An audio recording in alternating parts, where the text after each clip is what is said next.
Yes, yes, yes. I want to welcome y'all to the You Wasn't Outside podcast on the Grown Folks Podcast Network. I'm one of your hosts, not doing the most, normal ass Carl. To my front, I have my man Adjust Lex. Normal ass Carl. And this Lex. Look, I don't know how to feel. Like every publication is talking about this, so I just want to get this off a little bit. You know what I mean? And I wanted to see how far people were talking about it before I touch on it. But it was weird that you played that Tupac song and we had just listened to, you know, some Jada Pinkett hate. And I'm trying to figure out where we went wrong. Who's we? As a society. Mm. You know what I mean? Like where it was okay. Have we ever been right? That might be a fire, like... Because it sounds like you sound real Make America Great Again right now. But I mean, well, I guess we could say we as in black people, right? Where we went wrong. Because publicly, we never outed, you know, people so much unless, like, it was warranted. Right, Ike and Tina, it makes sense, right? You know, Ike is beating the brakes off of Tina, right? That needs to be spoken about, you know, volumes, right? But then we got Will Smith, right? That's a crazy pew pew, but you know, I don't want to go down that rabbit hole too far. But then we got Will Smith, right? For me, he was a childhood hero. You know what I mean? He was a childhood hero in that he created a show and made movies that defined my childhood. We are of the age bracket where most people were the age bracket that made him that. Absolutely. And I hold him in that regard. He's still Russell Wilson with some tendencies, right? Some little softness to him, right? But at the same token, and Russell Wilson ain't going to be in the league next year, bro. I'd be highly surprised whatever team. Denver was his last stop. Anyway, he was a hero to me, you know? And to hear someone talk about my hero in the vein that she is, and he hasn't done anything wrong except defend her and take those lashings, is bothersome to me. Now, it's a difficult situation. I don't want to deep dive into too much because everyone else is doing that, and I don't want to give all that shine.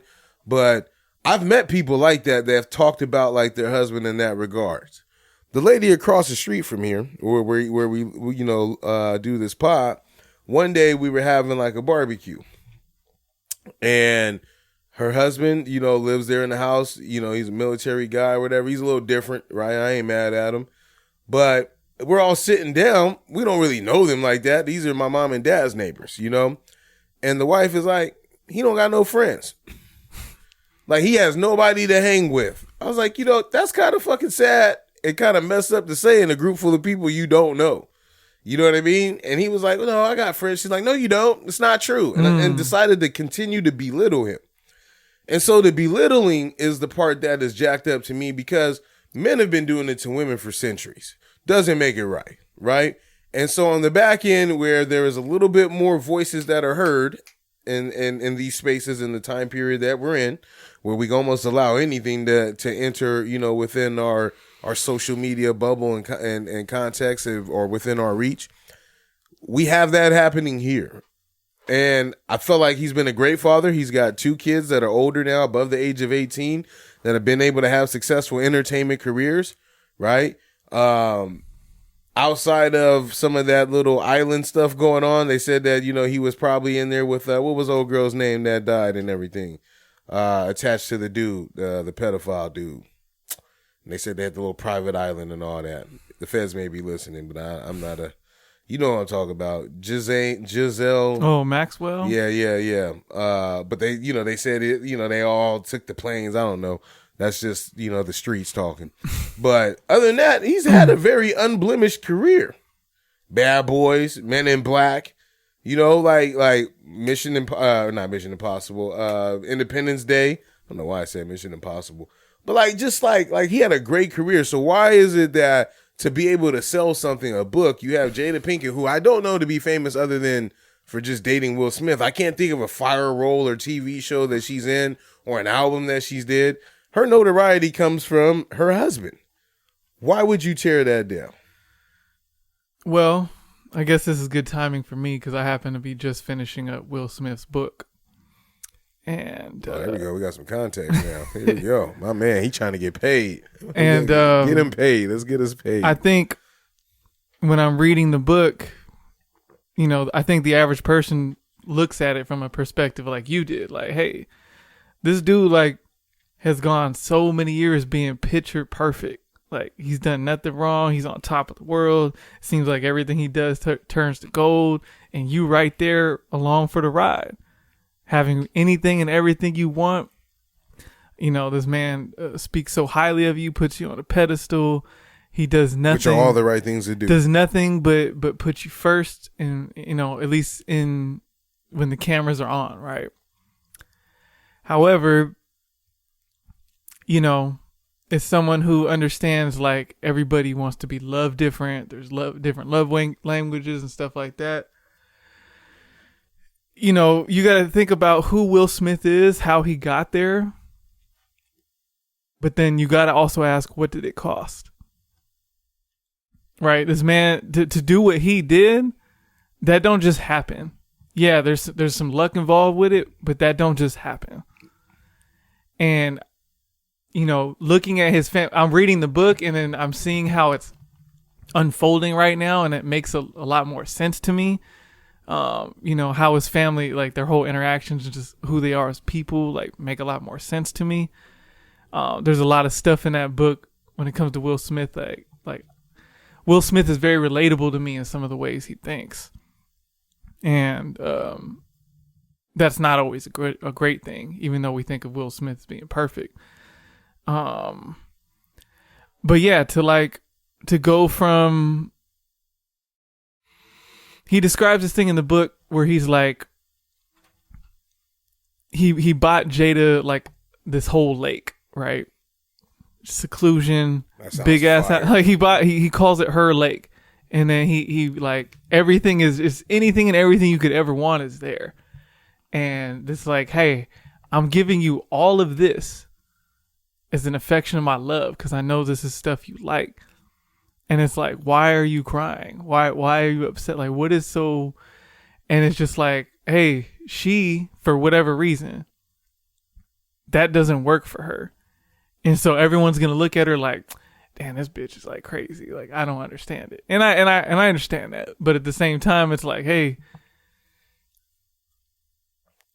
I don't know, because I'm not coming from her, but it's more like, hey, and I get it from Will Smith. He might be trying to compensate. Like, hey, you know what I do took a lot out of my family in all these different ways. Like, I'm gone all the time. It's not fun being famous all the time. And my family just has to deal with my schedule, this, and that. Me not being around for. So you're saying that she resents him a little. I'm saying, yeah, there's a resentment built up, because she's like, hey, anytime, you know, because their whole family has some sort of fame, some sort of level. They've all done something in some industry. Mm-hmm. And it's like, oh, they talk about the quarrels of, like, okay, the timing of, like, all right, this is a big opportunity for Willow, but shit, I got this movie that I might not ever get a chance again. Or, hey, I'm feeling some sort of creativity with some sort of, like, Jada was trying to do some heavy metal music or something, and she got invited to go tour, like, some big tour overseas. She didn't do it? She didn't do it. Why not? Because the Karate Kid. And because she said that no one's allowed to not be, like, if someone's got something going on, the other one has to be with the kids at all times. And that's just not going to work when you got everybody that has some sort of notoriety. But so Will talks about his mind state is very militant because of his father. And he's like, this is the mission. You do everything you can to complete the mission, because if you don't complete the mission, you're dead. And so his whole thing is, I want to be the biggest movie star in the world. He went and did that. And what comes along with that is like, hey, I got generational wealth. My family's taken care of. Everybody seems to be happy. You can have whatever you want. We can go anywhere we want. We can have anything and everything at any given time. Why does it seem that everybody's not happy? And he talks about, he learned this when Willow had Whip My Hair, right? She had this song. All of a sudden, things started moving. She got invited to open for I forgot who, but she went on tour a little bit. She signed to Rock Nation, and then they do this opening leg of the tour in Europe. And she comes off stage, and he's like, "Yeah, you're killing it. Everything's cool." And she's like, "Yeah, that was fun." And then they're like, "Oh, they invited you. They want to do the Australia tour now." She's like, "No, I'm done." And he's like, no, you haven't started. You got one song. We got to do an album. We got to do this, and that. She's like, no, I'm cool. She's like 9 years old or whatever at this time. It's a snail day. Yeah. So, and she just like, but he hits her with like, she hits him with like, oh, do you not care what I want? And he looked at it like, damn, like I'm thinking like go, go, go, because you got to strike while the iron's hot. You got to do this, and that. And then she's like, yeah, but we promised Mr. Jay-Z you would do this and that. And if we make a promise, we got to follow through. All those lessons that sound right? They sound moral. Like, hey, if you make a promise, follow through. And then they talk about when they get home, the next day, she comes in and she had shaved her head. And he's like, how the fuck is she supposed to whip her hair back and forth when she's bald now? And then it hit him right then and there. Oh, this is her like rebelling like, hey, I love you, but you didn't hear me. I'm done. And then he's like, hey, I hear you now. Like, I'm sorry. And so he talks about these, not understanding his family's feelings, only caring about their well-being, thinking that if their well-being is well above average and they have anything and everything you want, it's going to translate into positive feelings. But he's witnessing that being the complete opposite. And so then he tries to go all feelings, right? And all he does is care about the feelings. This is when, if you remember the movie After Earth, he was trying to reconnect his family. And this is when he kind of got off his A game. Like, hey, it also makes sense his timeline when Will Smith kind of like quote unquote fell off. It's around this time where he's trying to rebuild his family and reconnect. And he's like, I'm not going to care about number one or how much whatever sold. All I'm caring about is what everybody feels like. So while Jaden is performing After Earth as the main star and everyone's kind of like happy and he just cares about how he feels on set, it totally bombs. And then he's like, hey, you know what? It hit me right then and there. Like, I can care about their feelings or I can care about their well-being. You can't really do both. To be that like top, I mean, you can do both, but not to the level of that he's used to. You can't be number one in the world while really caring about their feelings. And if you care about their feelings, you're never going to be number one in the world. Well, that's one of those things where you just can't win, though. What you're describing sounds like what relationships do when kids get older in the first place. A lot of people mask their identity. Fuck it. Random shit to fill in time, right? But a lot of people mask their identities within their family, right? Wanting to be a provider and then wanting to be an emotionally supportive parent, they're two hard things to do, right? My dad isn't the most emotionally supportive person, right? But he's really good at, go out there and go get it, right? Now, how that message comes across and what that interprets for him is completely different for me, but my dad is very routine based. My mom is very in tune with her emotions, right? I get the best of both worlds. Your mom is, not necessarily in tune with the emotional aspect of caring how you feeling, but just making sure that you have, 3 hots in a cot, type of scenario. Would you say? 1 hot in a cot. All right.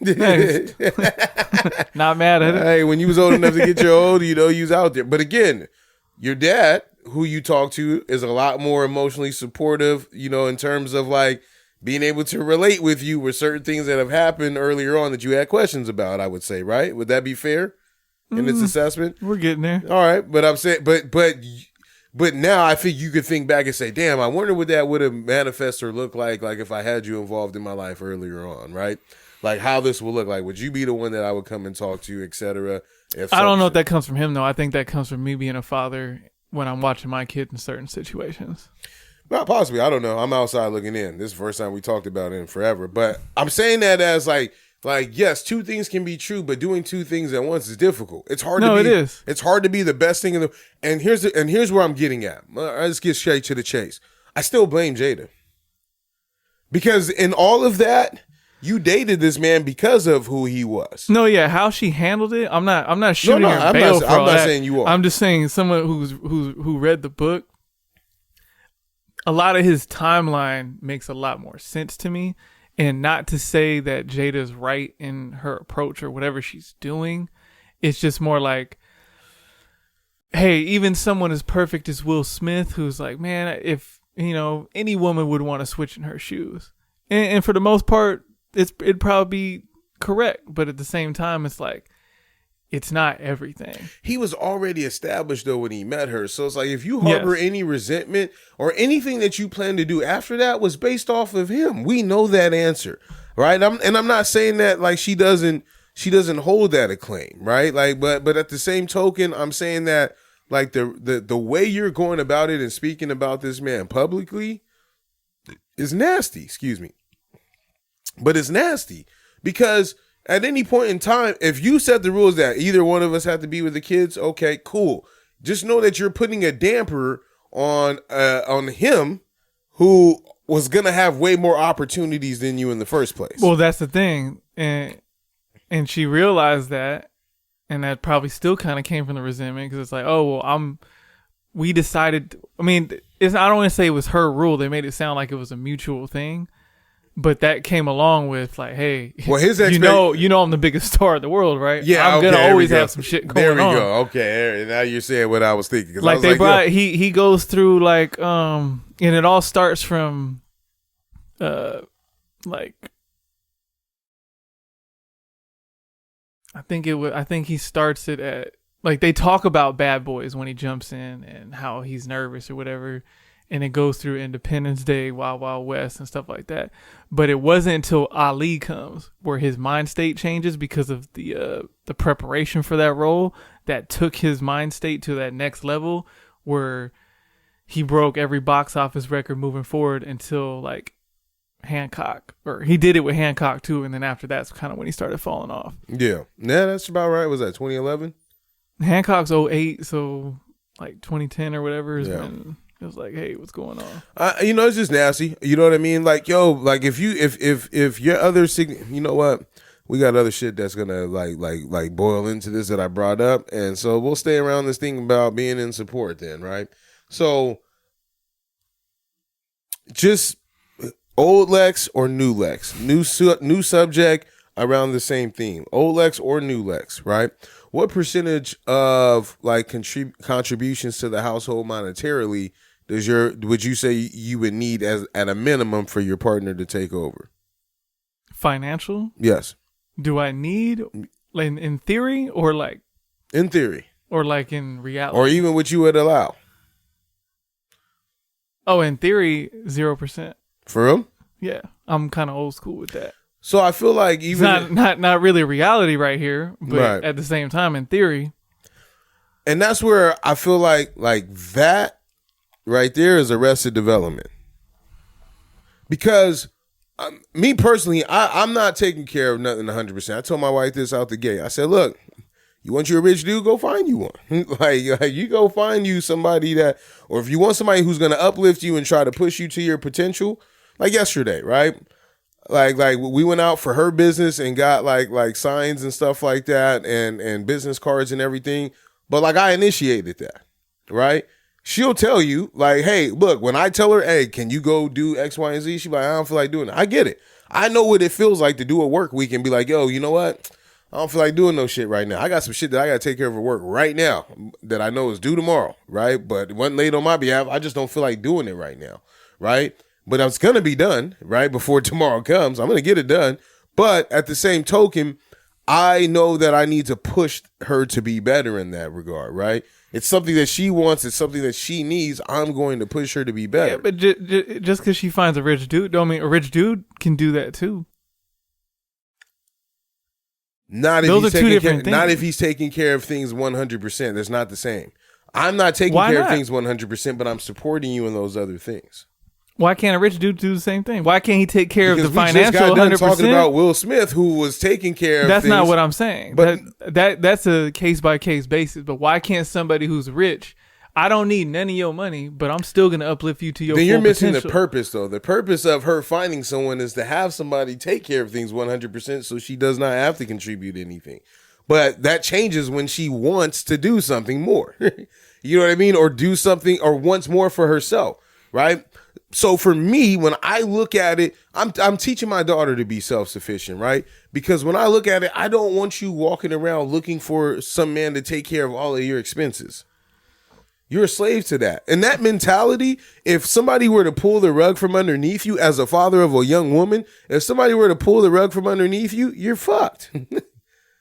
So why would I teach my daughter to be dependent on an individual to take care of her? That's been the old way for the longest, which is why we have these women rights advocates in the first place. So even my retort to this Jada and Will shit and this contributions to the home, that was monetarily, but like contributions to the home and, you know, going to get your own self-worth, I call complete bullshit on that. Like for me, if I meet a woman back in the day, fam, like it's just not gonna work out for me if you ain't got no goals or no ambition. But Jada wasn't like poor when Will Smith came around. I'm not saying she's poor either. I think that she's spiritually poor. Like something's not sitting right in her soul right now for her to go on the run that she's on right now, right? Something's not sitting right in her soul for her to bring light to these things. Will's letting you know this based off of thoughts and actions that have happened over the last 4 or 5 years, you know, telling us like, oh, we have this type of relationship. And I'm sitting here thinking like, damn, that Jada and Will love line from Cole hitting kind of different now, you know, 8-9 years later. Like it don't make no, as we watch it deteriorate. But I think that a lot of this stems from, I think Will wanted someone that would bring him back to reality.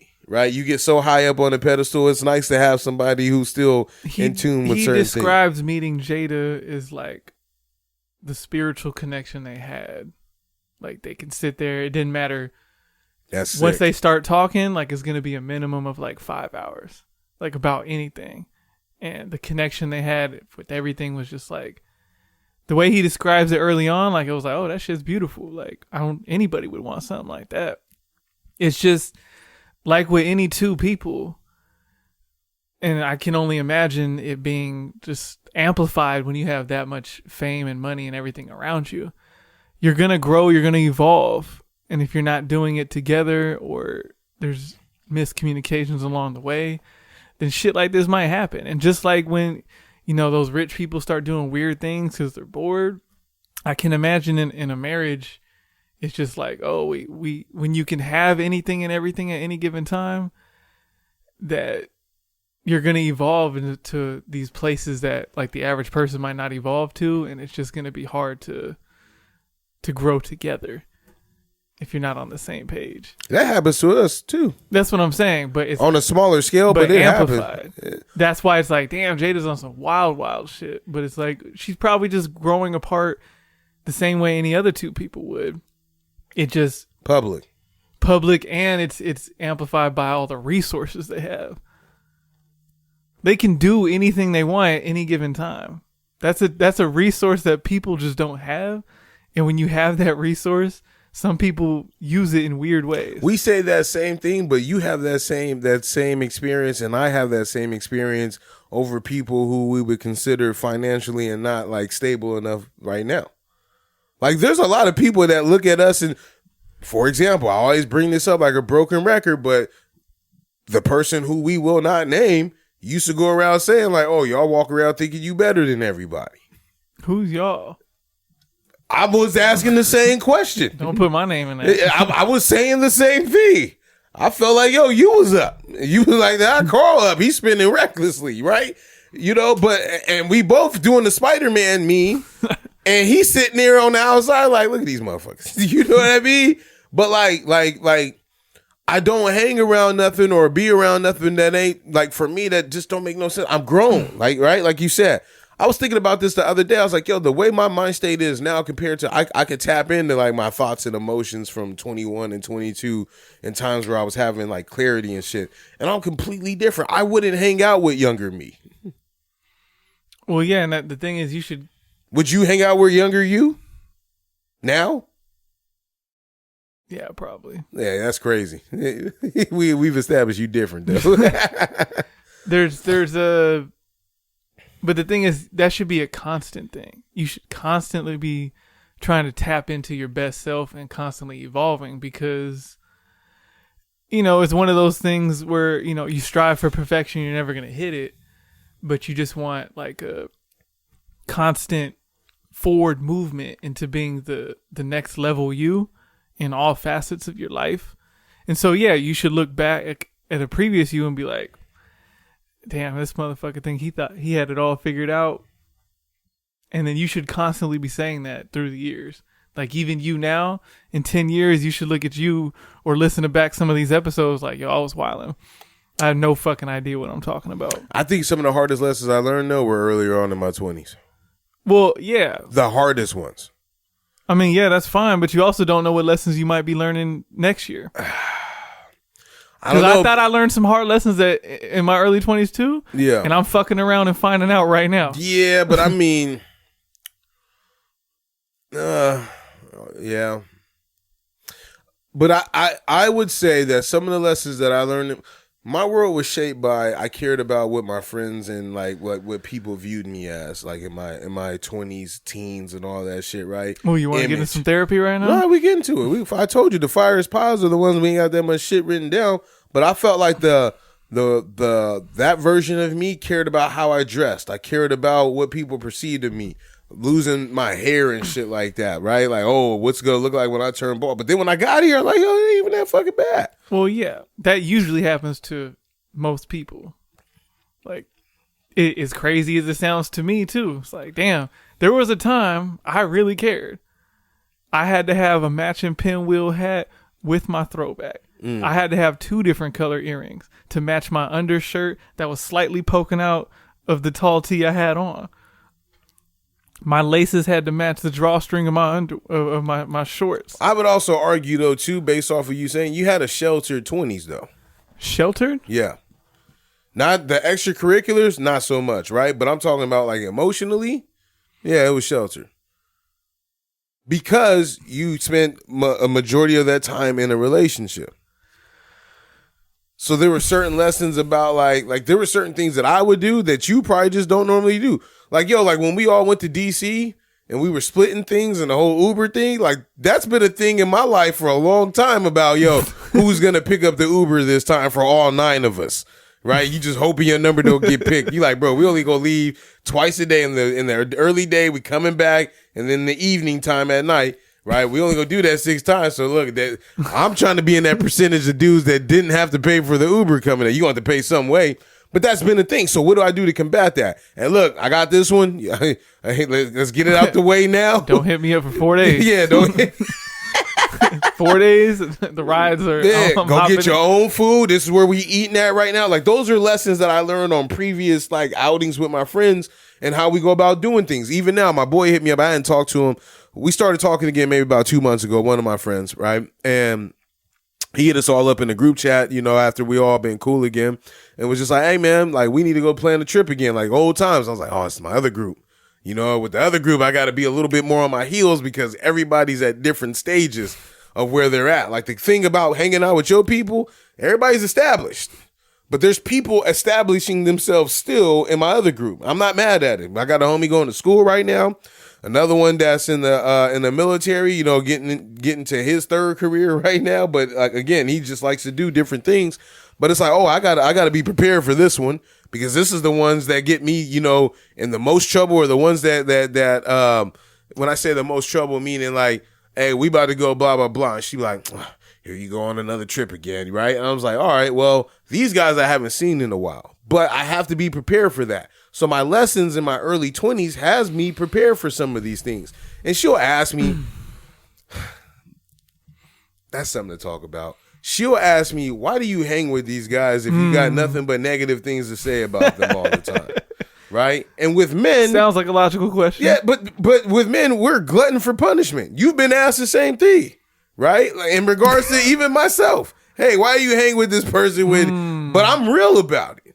You know what I mean? Like, you'll say some shit that will cut, and I'll be like, well, I have to eat that. He's right? Like, some shit that you may say, I'm like, yeah, he's right about that. There's some shit I may say about you, you're like, yeah, he's right about that. Like, men are honest with each other, I feel. But it's also, I mean, I think a lot of the shit you're talking about right now as far as growing and lessons learning are kind of like surface level lessons. Like, yeah, when it comes to people being established and like, why do you hang out with them, this and that? I can do that because I'm also not trying to be doing a whole bunch of stuff. So the people who aren't established, who can't afford to be doing stuff, I'm cool just posting up. And we can build in other ways. We don't have to necessarily be on a trip or be doing something super fly that you can't afford. Now, when it comes time for that, like when I do my Vegas trips, there's a a big section of people. I don't even y'all ain't gonna know I'm in Vegas till I get back. Right. Right. I have a core of people where it's like, hey, you go, ain't nobody gonna ask no questions about who got this, who got that, and it's so much simpler. But as far as like hanging out in general, it's like, no, I don't need to. If you're not established, there's still fine way. Like if I still see some value as a friendship or a relationship with you, then we could still make it happen. I'm gonna call Cap. Okay. And the reason why I'm gonna call Cap is because I feel like your time is divvy different. I feel like your heart lays there, but the physical is not gonna match up with that because of like where you're at in life now. Well, no, but that doesn't have to do with being established financially. That might be just being established with like, hey, you ain't got no girl, you ain't got no kids or whatever it is. And so a lot of the time I spend is like family time or with my kids, to where if my other people's got kids, I could see them a little bit more because it just makes more sense. Trying to be efficient, optimize my time. That doesn't mean that I'm lying or, hey, my heart, yeah, I want to spend more time with you, this and that, come through. But also like, that's not my top priority right now. I'm an anomaly. But there are certain people and there's certain people and family members who you won't bring around to big gatherings like that. Because of where they're at. All of us, not just you, but me too. Like there's certain people that aren't invited to like my kids and my like events and shit like that because of where they're currently at in their life. And it's like, oh, I don't want to expose myself or my kids to those things. You get what I'm saying? Yeah, but that could be for many different reasons of where they're at in life. Like we all got family members that might be addicts or something that might fuck up a family issues. It's like, y'all, you don't need to be over here. You need to establish yourself as healthy. Or hey, you're the, that weird uncle or that weird auntie or whatever that just does, like just inappropriate, where it's like, hey, this is a kid friendly family function. Like, yeah, you don't need to be over here. You need to establish yourself as sane. Like, it's not necessarily, it could be, some people can be perfectly fine financially and just so poor in other areas that you would want to cut them off. It's not all about just like, oh, you know what, having it all together is not necessarily like I got a stable job and I'm able to take care of business in that realm. That's not what I'm talking about. That's not the financial aspect. To me, it's the character aspect. Like there's people out there with poor ass character that say poor ass things. And personally, bro, about myself, a lot of people, they'll claim not to understand me. I'll give anybody a chance. Anybody. And I also feel like I fall on the sword a lot about certain things that like I shouldn't. You know what I mean? But I do for the sake of them. But when it becomes detrimental to like my everyday routine and the things that I do, it's time for me to cut you off in that regard. You get what I'm saying? So, and I'll say wild things, but I don't never say nothing or move in a manner in which it would impede on how somebody lives their life. For the most part, I'd be like, yo, that ain't got nothing to do with me. You know what's funny is that I blame people who call me when there's a problem, when either I will address it if I see something on the other side that affects me. But like if somebody calls me with a problem and then like invites me to it, and it's like, bro, you doing too much right now. Like, don't invite me to the table about some shit that has nothing really to do with me, man. The capacity in which I know this person or like that I hang with this person is the capacity that I hang with them. The shit that you're inviting to that either means that one, they weren't comfortable talking to me about that, or number two, right, I didn't think that our relationship was so that I can bring those things up. And I work in a very straightforward environment. I tell people how I feel all day long. That's probably why a lot of people look at me and be like, oh, Carl just say wild shit. I'm just saying how I feel. I don't need you to agree with me or nothing like that. I'm okay. But again, that's self-esteem that I can't say that everybody's gotten. But when I walk around like that and I feel like I'm walking around not with an arrogance, but I'm walking around with a confidence of like, yo, you know what? Emotionally, I am rich. I am happy emotionally. You know what I mean? I'm in a good spot. That's what matters. Yeah. We all trying to get there. No, I mean, but look, sometimes it's just doing. I didn't have to try for that. I just did it. There was some other shit in the Will Smith book that was kind of alarming because I was like, whoa. I don't want Like it resonated? I don't want to relate to this that much. What'd he say? He said, "Why do I hate silence?" And I said, "Uh-oh." I was afraid to read the next few sentences. What did he say? He said, basically, he always has to be doing something. He has to be occupied. I got to be moving, grooving. Oh, silence as in being still. Being still and or whatever it is. Just I have to be constantly in motion. Because he talks about going to not Trinidad, somewhere over there, and they were doing this whole thing where it's like, hey, I did this little 14-day challenge, no phone, no screen, no whatever, and you're just silent. You can't even talk. It's like some monk shit. And he tried to do that, and he was freaking out. And then he related that to, he's like, man, why do I hate silence? I hate silence because I don't like being with myself. And if I don't like being with myself, why would I expect anybody else to want to be with me? And I was like, whew. It's kind of sick as a movie star, though. Not really. It is. I don't put nothing past, no, because now you're falling into that trap of the average person thinking like, oh, this man has everything. But how they're could never he really by not be themselves. happy? I can see no, the that's isolation what he in said. that. He said until he did this trip, he has not been by himself in any capacity because he's been famous for so long. And he's rolled with security or somebody for so long. He said in between, from Jada, from whatever girl he started from in that book, he had only been single for maybe 15 days. He has an older son, Trey. I remember that. Yeah, but he's like, I'd only been single for 15 days since I was like 15 or some shit. And it's like, yeah, that's a lot going on. But that's a time period too thing. Like that relationships, like that was the thing. Like, oh, Johnny and Sue been going steady since but even then, high school. Like that's not a norm anymore. But then he's also like, he can't go nowhere. But he's also like, people in a relationship, you can go somewhere by yourself for X amount of hours. He's never rolled by himself anywhere because he always had to have an entourage and or security. Which is why when people be like, yo, you want to be famous? No. And he's just like, man, no. And I think about, so what I thought about with myself was like, I don't like silence either. I can be alone, but when I'm alone, I'm still doing something. Right. I'm still, I can catch up on something here, or I can listen to something here, or there's always something to consume. I believe that's the modern day person though. I'm the same way. Like I'm always outside doing something. I told y'all, I'm not watching these NFL games all day no more, man. I'm going outside. If the Chargers ain't playing, I'm outside with it. Like I started counting down the math. I was like, yo, I spent all my Sundays in the house, like post, like this shit started in college. I was like, yo, why am I? Because as a kid, we was always gone. Like people always say, like, oh man, you don't really watch the NFL like that. Well, I was outside, bro. What the fuck are you talking about? I play travel ball. I play Friday, Saturday, and Sunday. Then go back to school. You know what I mean? And like I always did something. So now as an adult man, I can't just sit down all day. When I sit down, that means that I am dead exhausted and I just can't move anymore. And those weekends are very far and few between.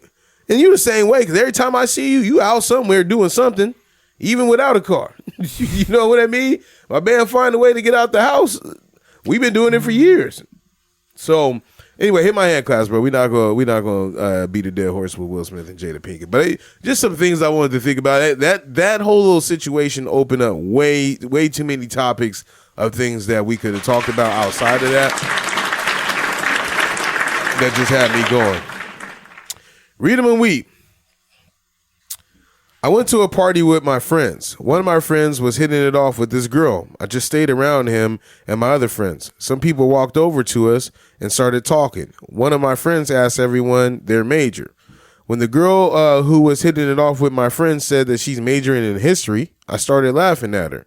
And I told her it's pretty worthless major. History jobs don't even pay that much, and I'm pretty sure they're not in high demand. To be fair, I was pretty drunk. I didn't mean it or mean to be in a rude way, but she started glaring at me, and my friend told me to shut up. It got pretty awkward, and as she glared at me for the rest of the time, was I in the wrong?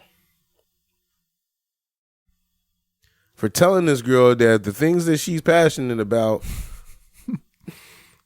he ain't wrong though. That's why you pause for a second, right? Because I see you resonate with it. But is he in the wrong for saying that to her? Yeah,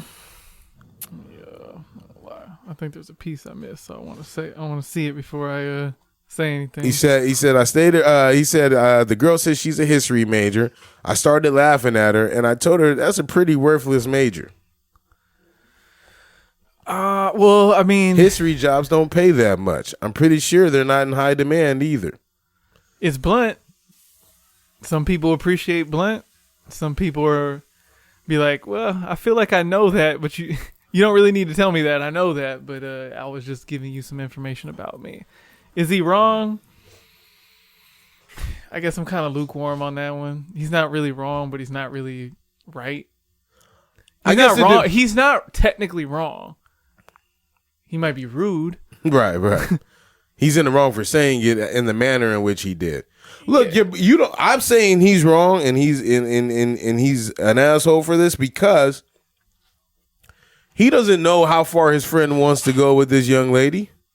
Right? If this just and you know, if they saying the word major, I'm assuming that they're in college. So she has time. They didn't say what year she's in or whatever, but I'm sure she has time and his friend has time. You know, is it a worthless major? It depends, right, on who you're talking to. Maybe she wants to go in and teach history. You know, maybe she wants to. I was thinking too, because like I sent y'all something in the group Instagram message thing yesterday. So the brother that's on there for the Negro Leagues or whatever that's speaking to Marshawn Lynch and Pat Mahomes' dad, he's on MLB The Show this year.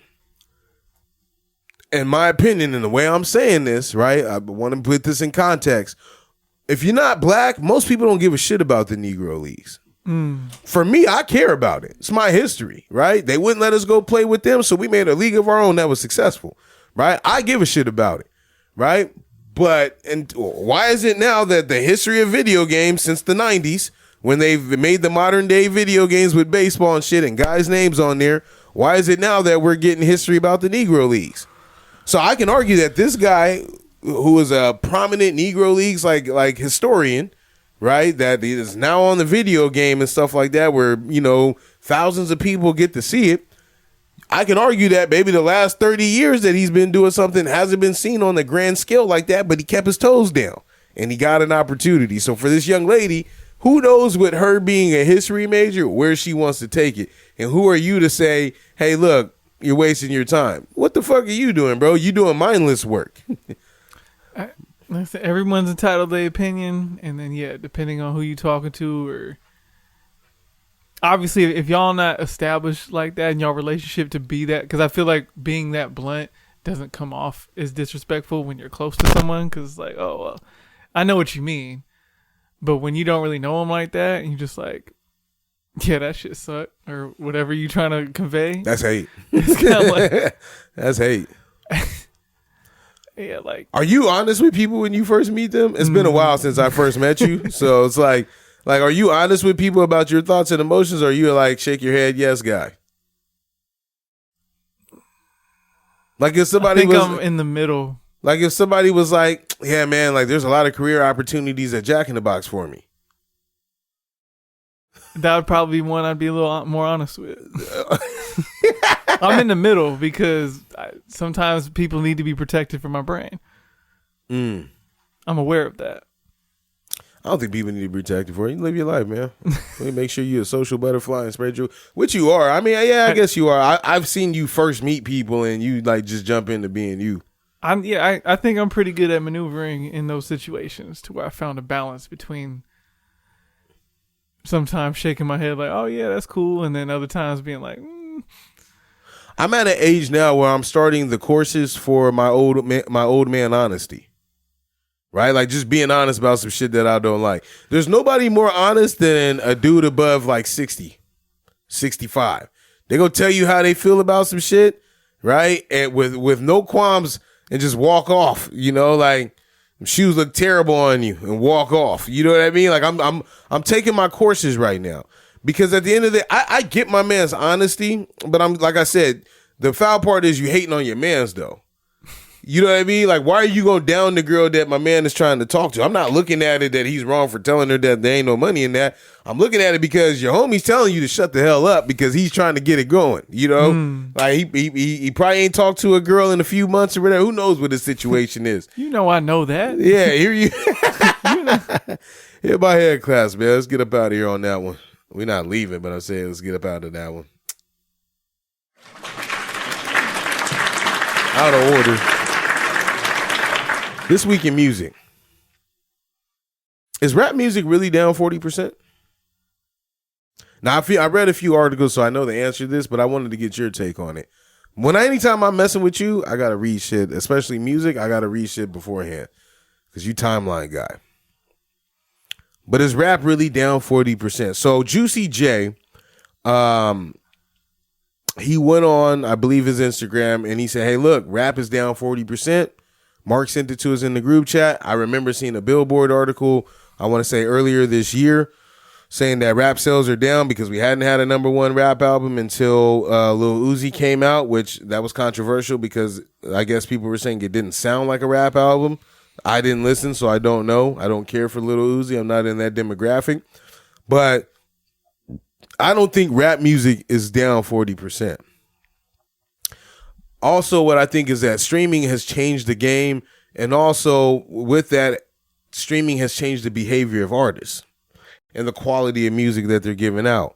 I'd be damned if I gave my heart and soul to something in this climate and it wouldn't be received. Although I do applaud people that put their heart and soul in the projects and it's received the way it should be. Killer Mike being that example.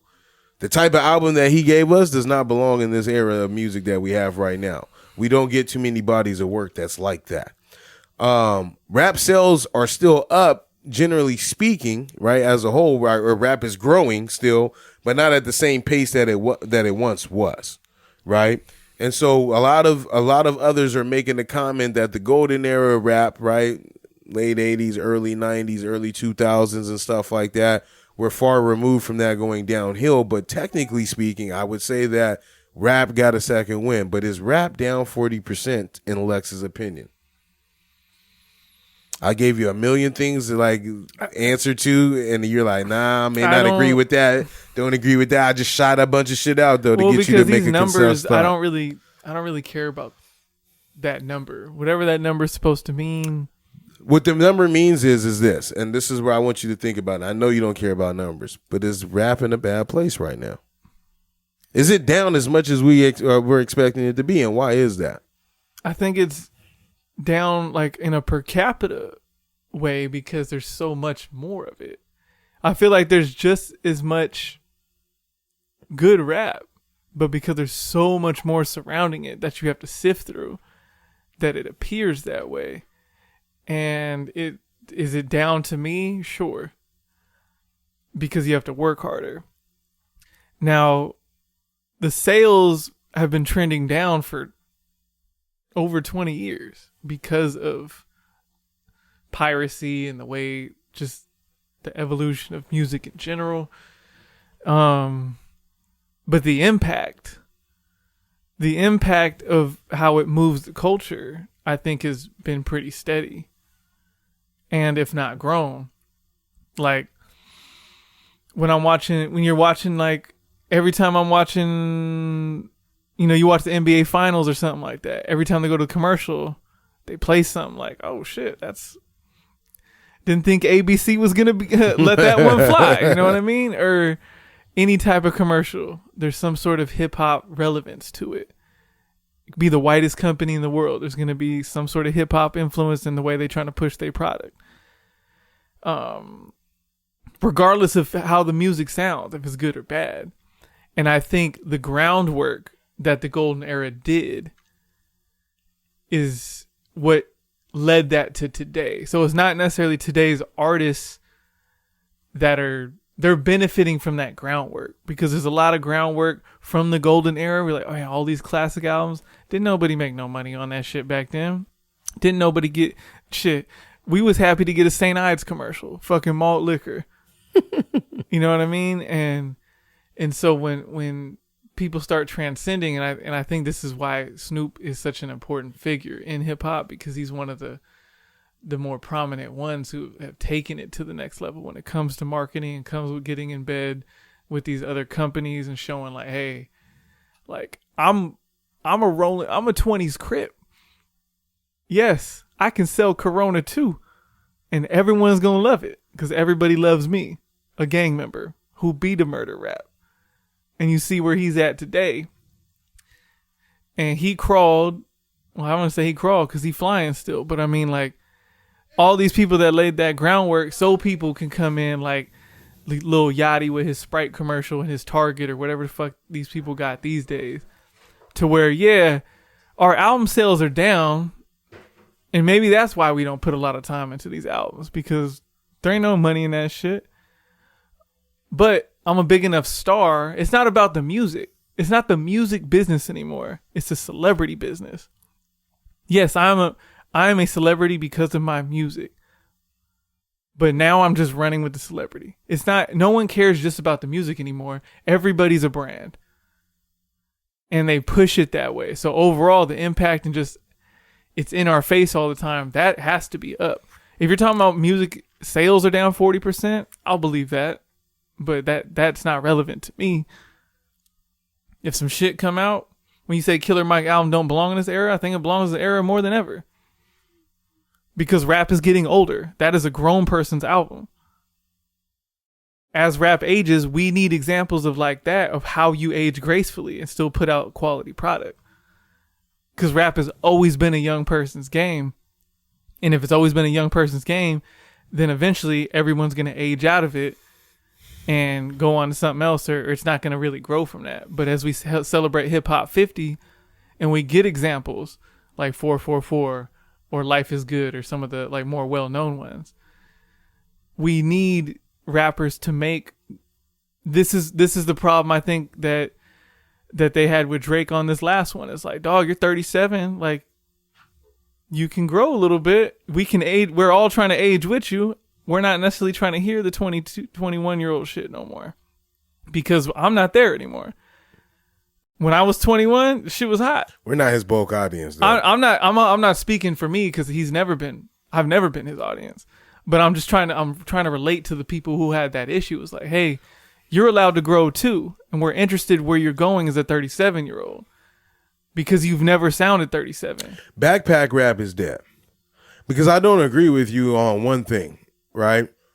Killer Mike could have dropped that album in his in rap's last, highest run. But Backpack Run, and I'm talking like Murs, Elzai, Mos Def, like those guys were holding up a subsection of hip hop where you can go and get the message and get some conscious shit. That shit don't exist anymore. Brother Ali, it does exist. Little Brother, you just have where to are those work guys hard. at? You have to work. I can't give Nick Grant that guy. I'm as much as you want to grant that is not the same wave of Nick Grant is few and far between all those guys that I'm bringing up. So what you're confusing is they don't exist on that platform anymore, or that level of that pocket in music. There's not a subsection of people that enjoy that much on the eye level that you're used to seeing them. Right. Like Mos Def had Common. Like all these people had like hit singles, and like that style of rap was more to the forefront. It's still there. It's not to the forefront. It's not to the forefront. And that's what I'm saying. That part is dead. And I think that hurts hip hop. Because all we're getting now is getting fed the bullshit all day long. Well, but it's just like I listen to Rod Wave. Somebody's like, "Oh, Rod Wave had a really good album." I'm listening to it. I'm like, "Yo, this dude. First of all, he's not rapping, and number two, it's the same cadence and crying on the last 9 tracks in a row. Like, what happened to the variety? Well, because some albums back in the day used to give you the club joint. The club joint for me is hit or miss. It depends on what's going to get me moving and dick grooving. But I can count that there was about 7 or 8 tracks that was going to give me a story about something to get me introspected in the bout. Because and a lot of people kind of say this about sports too. It became so analytical, so algorithmic that they say what's going to work? How many BPMs on this beat? What are we doing? Like everything starts sounding the same. Like we talk about when I come into my intros and I start playing these samples and I tell the history of the sample and where it went. The difference is the rap I grew up on took a sample and they made it a rap song.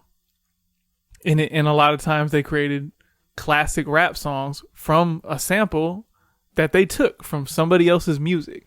What they're doing now, they're not sampling those classic rap songs. They're just redoing them and trying to capitalize on the work that did.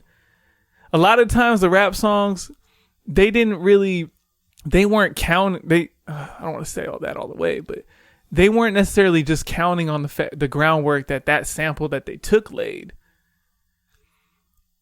But these new ones, they're not sampling. They're just remixing. Because it's like, oh, I took this Stevie Wonder song and I made this. Has nothing to do with Stevie Wonder was talking about. And I sold 10,000 pounds of cocaine to it. Right? Now, 20 years later, now I'm taking this hip hop song and I'm remixing it. Sound like I'm talking about the same shit I'm doing. That's what he does. It's proven to be successful in this climate. But it also hits different if you're a certain age. Like, I love this song. I love this sample. Why is it not doing nothing? I would say that it hit different maybe 4 or 5 years ago. Well, yeah. It hasn't hit in a while. I'm only talking about if it's not a thing anymore, then it's not a thing. I'm just talking about when it was prominent. They're not sampling. They're just remixing. Right, which is complete. But they're also... I've heard people do B-grade songs for those specific eras and reflip them into something fire. But like the ones that he's choosing is like, oh, that's cool and all, but it's not. Do something else. They did the same thing with Tory, right? Remember, like a lot of people like remember Tory for Tory Lanez and shit before he got in trouble for his last 2 projects. But before, a lot of people used to say like, yo, Tory's not original. He don't write his own music or whatever. You know, they were killing him about that, right? And a lot of his shit is just remakes of like what other people did. And so, but that's music in general, right? It can. I'm not saying it can't work. It can work, but it's not going to hit the same as when you hear the song that it came from. It can still be successful. It can still work, but that's what I'm saying. When you're not, I think you have to be sampling a different genre of music and bring it into rap and make it rap.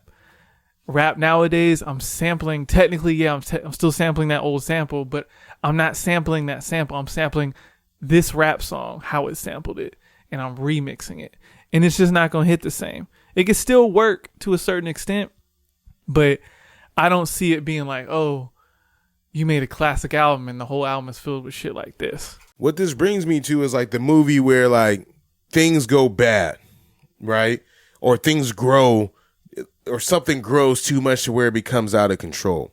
I think rap is, once we started letting more white people into rap and letting their opinions like fly, the ones that aren't even really of this culture, you're the white man that I would say is of this culture, right? You grew up in it, you know, like you paid your dues, you got jumped into the set, all that things, right? But figuratively speaking, I make sure that we keep that. But I'm saying that like it's grown so much to where we allow people's opinions outside of this culture be able to dictate it. I looked at the Drake comments and I just clicked people's avies who be making these comments. I'm like, yo, this kid live in the suburbs somewhere. Talking about this is a mid-Drake album. Like, bro, you wasn't here from the beginning. You only speaking about it from one side of the coin, though. I feel like, well, again, we know you're talking about from the media critic standpoint. I think that's what you're trying to get at. No, the culture vulture standpoint too. There's always been white people around with their 2 cents in. Nah, not like this. Not like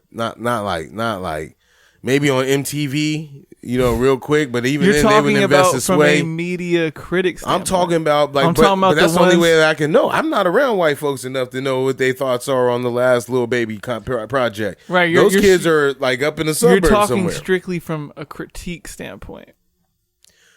I don't know where other standpoint to come from for me to be exposed to those people. Well, I'm talking about the ones who are in it, who are behind the scenes, making a lot of this happen. Those are the ones. Some for the good, some for the bad. These are who people respond to, though. Right. Us, the casual rap fans that's been there, you're not under comment section saying wild shit. I'm talking Mark about... Mark isn't, my boy D isn't. Like, yo, like we are the casual... I mean, we are the already been here rap fans, and we talk amongst our homies about that. That's our group. My cousin, who is from that same era, Miles, right? He's what, 24, 25? He don't be underneath pages and shit like that. He's from this culture. He knows what he likes in rap or whatever, but it's the corny ass people that go on there and speak the loudest. Well, that's because those are the people that are gonna comment, not necessarily about rap. That's what they do about everything. That's about them as a person, not them as a rap critic. I also feel like some people, and this gets confused for a lot, but some people, right? They make comments on things to feel included. Yeah. They make comments on things to show some type of area of expertise. And the comments that they have usually displays only the little bit of shit that they know. Right? That's why when Barker's like, oh, you don't be watching football. I ain't gonna lie to you, dog. I can't tell you if the linebacker's blitzing from the A gap or on the strong side. I can't tell you that. I'm the casual friend the casual fan that buys all the merch and keeps the team alive, right? And waves the flag because I support this team. That's it. Now, for some shit that I really know, I'll break it down. But it's not fun for people when you break it down like that. Oh, there's a runner on first and third with 1 out. Ball hit to the second baseman. You got to roll 2 up the middle. You know, the ball's hitting the gap. First baseman's got to trail the runner. And nobody wants to hear that. There's a niche audience for that. Look, it's not going to be Tony Romo's the only one I know that's found a way to explain it to where we all in there yeah, he on the strong side now. But there's not too many people that do that. And I feel like Tony Romo's found that pocket because there was a subset of us who really enjoy him breaking down the game that probably never played it. I'll talk to my homie who played in the league, and I'd be like, "Oh, that was a great throw. Oh, throwing's easy." Well, you're talking to somebody who played a sport where you got to throw and accuracy of a throw really matters. But you telling me oh, he made an amazing catch. You don't know shit about football. Look, I don't need you breaking the game down to be like this Bill Belichick. You got to understand, there's going to be those people in every genre, whatever you commenting on. There's going to be somebody who can break it down like that probably. And what I'm speaking to is the people that fake it and don't acknowledge that they are a visitor here. I can acknowledge that I'm a visitor in the sports realm of football. You are not going to acknowledge that you are a visitor in rap because you came from this. You get what I'm saying? That's where we're starting to get wrong at in societies, that everyone is a fucking expert on something. You want the news? You want accuracy? Don't listen to our podcast because that's not what we're reporting here. I don't go around displaying that. We're just two normal dudes, right? Providing a listening experience for people who want to hear what the normal average person thinks about certain things. That's what we do. And that's what any of us do in the first place. A lot of shit that we do in life just don't really fucking matter. We all just entertaining ourselves. Oh, I'm getting deep. We in my brain now. But anyway. Just feel some time before the apocalypse come and take us away. There we go. Look at it. Let's not connect on that because I'll connect with you. We don't need to put our rings together. There's no danger here, Captain Planet. All right, man. Hit my hand claps if they work. Fuck it. Oh, shit. One of the kids' favorite songs is In the End by Linkin Park. In the end. Yeah, the one that really hits for me. I need that. And I started thinking, I'm like, you know what? I love that song too. But I was like, and that shit resonated way too early with me. It's way too early for them, and that might be my fault. Nah, I love that shit. Limp Bizkit, that whole era was nasty. I like it. System of a Down. That's what I'm saying. Yo, even rock and shit like that's not the same as what it used to be. I'm not going to go on this, but there was a time period where you would catch me listening to a Fred Durst song and shit, Yeah, I enjoyed one of them albums. Yeah. It was just a nasty time. 9 Inch Nails, all that. I would listen to that shit. But now, this shit's not the same. I'll listen to the old shit, but yeah. Fun facts. Tater Tots, a registered trademark, originally failed because people thought the product was too cheap. Popularity rose once the price was raised. That's crazy. Have you thought of an instance where that happened? What's the economic term? There's this thing we learned in economics where I don't know the scientific term behind it, but it's because economics is about the study of human behavior, about how you're going to react to certain situations. Yeah. And so somebody will have the same product and try to give it away for free. But it's why are you giving this away for free? It must not be good. It must not have a value to it, right? And then there's the whole I can overprice it, and people want it because that shit must be ill. Ooh, you can have the same T-shirt, right? It's all coming from the same factory, but I put that little swoosh on it, and I've charged $80 versus I go to the 5 for the 2, the 3 for 10 spot over here. Yeah. Now, obviously, yes, there's different materials but in general, it's hey, I can get this shirt for $4 or $44.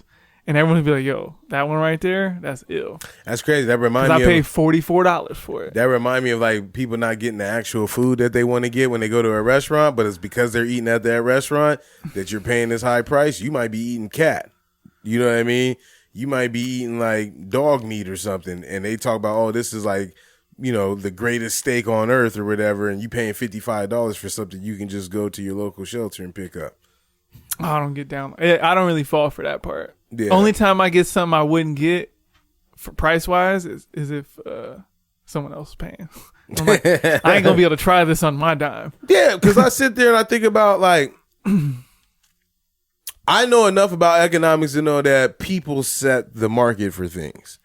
And I'm not going to go and get something just based on everyone doing it. And I know that might be an economic term too, right? Like people just going out and buying things just because the market sets itself. No, because that's like, a different, not economical term, it's probably more a psychological one, because with social media and everybody being so globalized now there's a higher level of groupthink than there's ever been.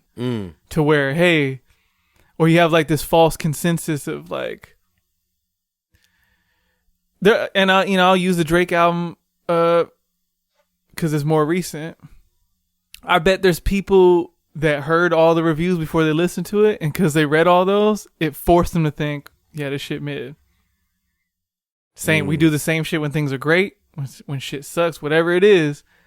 This is why I hate the first day reviews, and this is why I don't I don't really look into all that shit. Like, let me hear this first. That's why sometimes to some of these bigger releases, I'll do the 9 p.m. shit. Hey, we're going to listen to this as a family, because I know if I wait and I don't turn everything off, you're going to start hearing some shit that might cast doubt. If you're not very self-aware about it, it can creep in. Everybody, we listen to a lot of different podcasts or a lot of different whatever, and they're spilling their own thoughts and opinions, and a lot of times that creeps into the listener, and they start to think the same way. There's a large majority of people that don't have any original thoughts. It's, hey, how are we feeling today? That creates these fake experts. Every time we're fake outraged online about something, everyone's saying the same points, and they're just taking it, reposting it from someone else. Yeah, this is right because they said it, and I like them. Don't matter if this person said the exact same thing, I might not believe it as much because I don't like them. It's not about the actual information, it's about who's saying it. Because this person can do or say no wrong in my eyes, and that person, I don't really agree with who they are as a person. So even if they're saying something factual, I'm not going to put any stock into it. And you can't live like that. It's chaotic. It's crazy. And the groupthink, I don't know how detrimental it's going to be overall as a society. Because at the end of the day, when it comes to social media, you could put your fucking phone down and not deal with it. But a lot of these people have to live in that. Like, hey, why don't I have any original thoughts? You can ask me about any topic, and I'm going to try to think about what somebody else said about it that sounded good to me. Oh, that sounds right. I like that. That's how people choose their political party. No, I like to hear people's thoughts, because I'm like, oh, if they hit with a different perspective, it's like, oh, I didn't think about it like that. That makes a little more sense. I'm one of those people in an argument. A lot of times you don't argue with someone who's stuck in their thoughts, because all you're going to do is push them towards thinking that more. I try to be a person who can be persuaded if information is given to me. Like for instance, I'm a very, very big fan of Bomani Jones.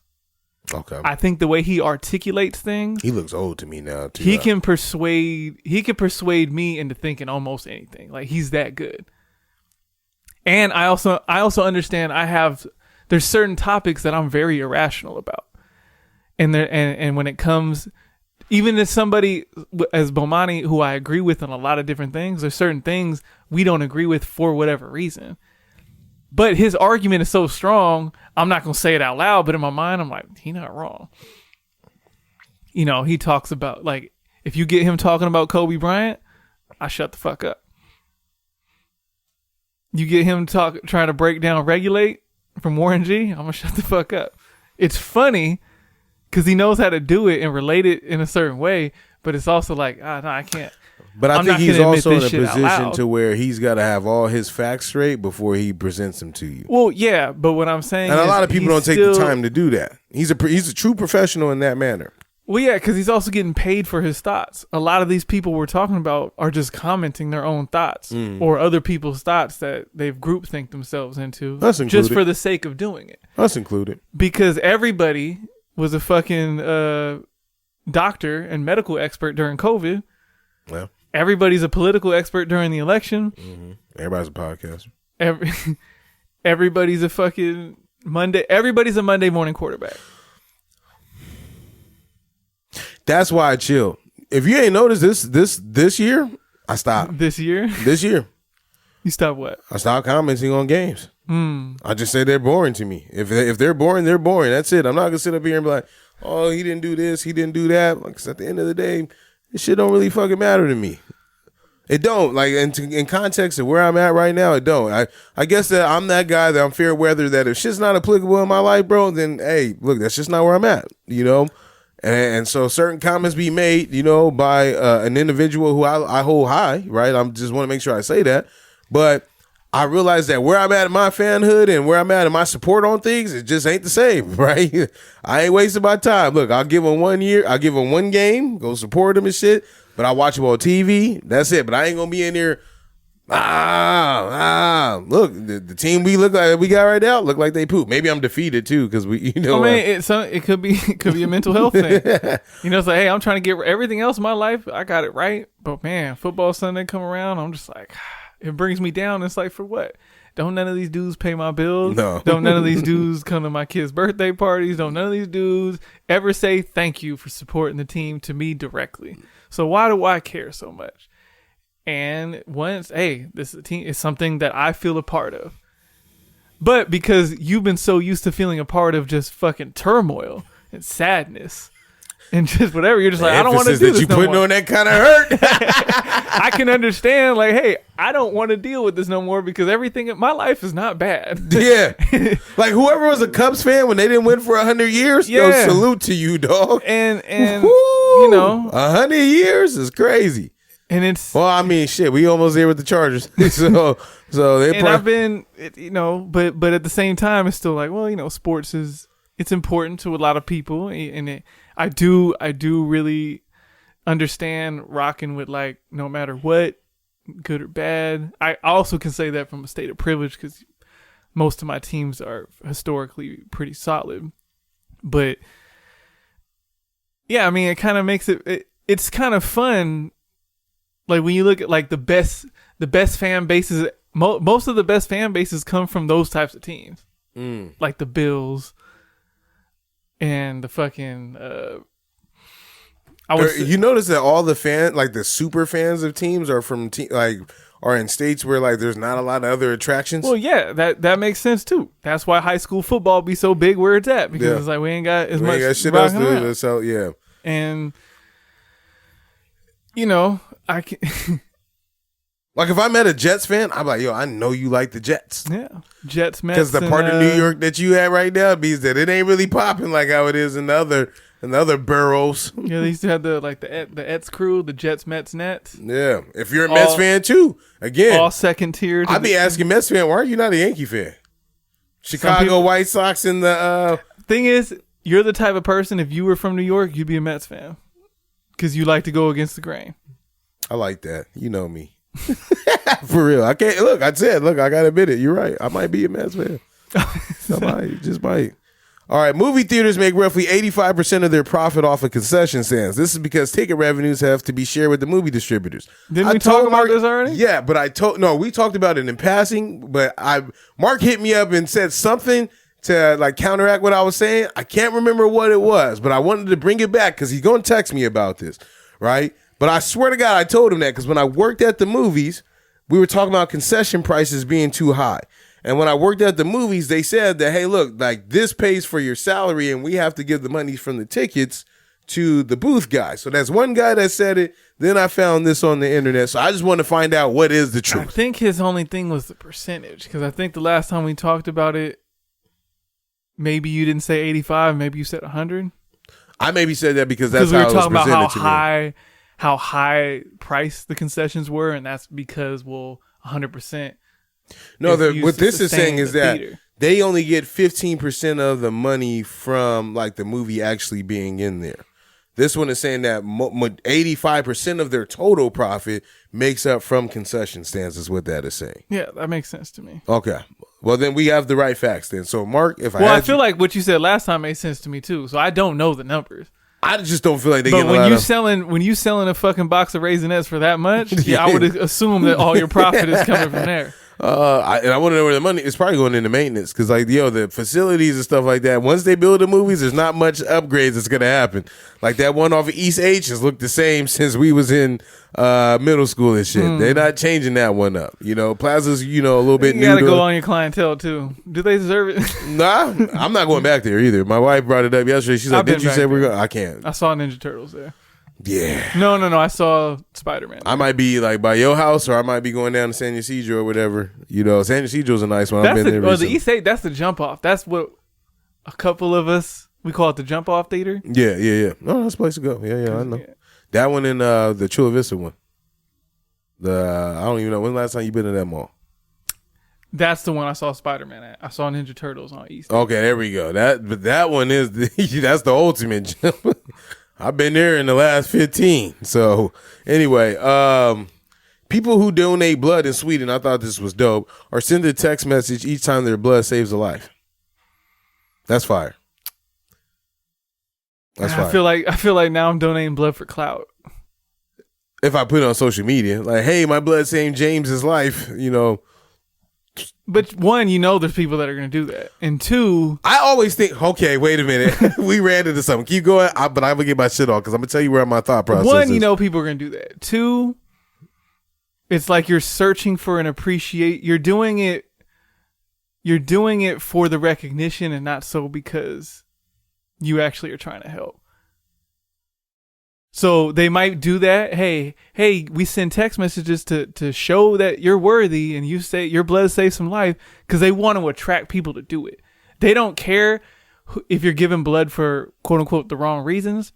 We just need more blood. So this is a way to entice that. But because there's going to be a section of people that only donate blood because they're thinking long term. Hey, yo, I'm going to feel good about myself when I get that text saying I saved someone's life, instead of just assuming, hey, I'm giving blood, I'm supporting the overall cause. Yeah, but okay, so then playing devil's advocate. One, it gets me to come back to do another session. Yes, that's to why know that I personally saved somebody's life. The second thing is that whenever they ask me when I go to Albertsons, do you want to donate $5 to I've blah, saved blah, blah? 3 lives in the past 2 months. Shut the fuck up. But I want to know where my money is going. Right, because you hear about some of these places get caught years later for embezzling money and shit. Let me know about Tim in Arkansas whose life I saved.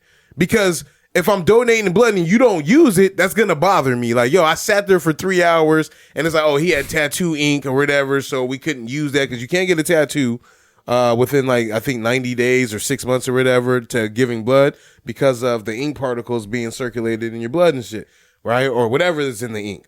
So let me know, because if you're going to toss my shit out, why did I sit there? If I'm going to donate $5 or whatever and you're going to just line your pockets, that's why I want to know.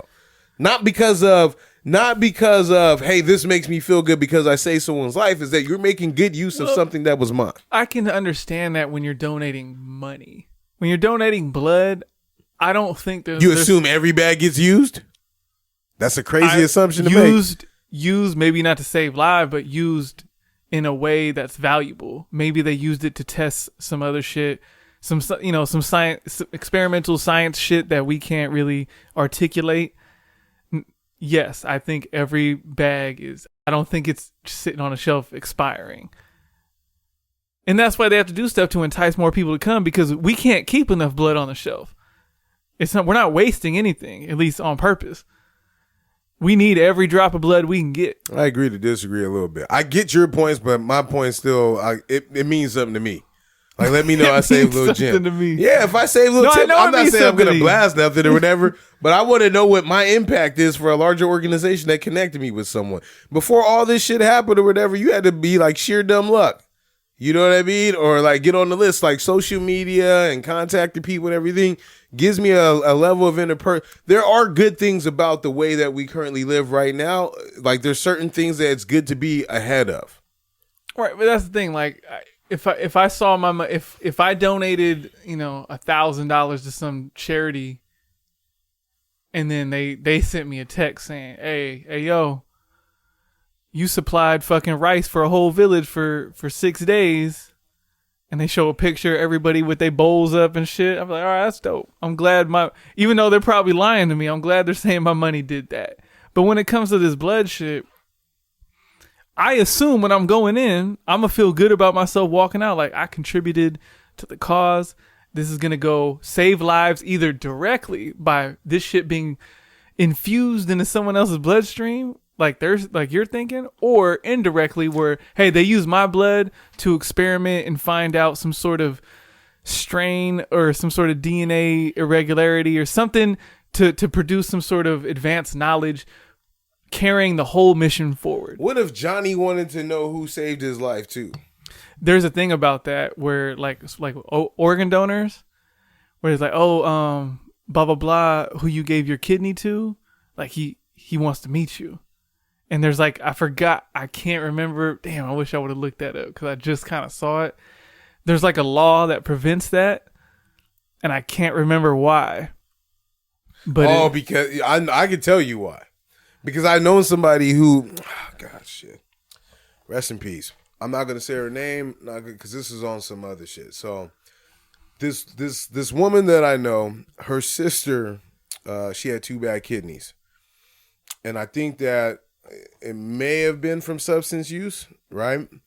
But her sister had given her a kidney to save her life. She has a daughter, right? So the sister, he was like, oh, you have a daughter, you need to be here.